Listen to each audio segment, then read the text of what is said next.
Абыз 120 жасқа келіп отырған шағында Әсет би көрісе кеп былай деген екен. Ей абыз, жасыңыз келіп қалды. Абыз айтушы еді деп айтып отыратын бір сөз айтыңызшы депті. Сонда абыз былай дейді.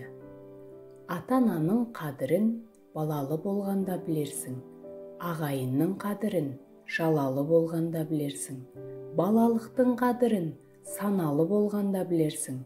Асыл менен жасықты бағалы болғанда білерсің.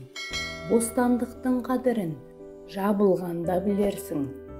Қалтаңдағы ақшаңды қағылғанда білерсің. Денсаулықтың қадірін ауырғанда білерсің. Ақ бетіңнің қадірін қан кеткенде білерсің. Ақ білектің қадірін әл кеткенде білерсің. 25-тің қадірін жас өткенде білерсің. Қара көздің қадірін нұр кеткенде білерсің. Татулықтың қадірін дос кеткенде білерсің. Жақсы әйелдің қадірін өлгеніңде білерсің. Жақсы туыс қадірін көмгеніңде білерсің. Аяқ қолдың қадірін ақсағанда білерсің.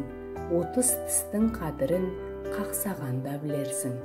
Қызыл тілдің қадірін тоқтағанда білерсің. Білгеніңді сөйлеп қал, білгендерден ғибрат ал деген екен.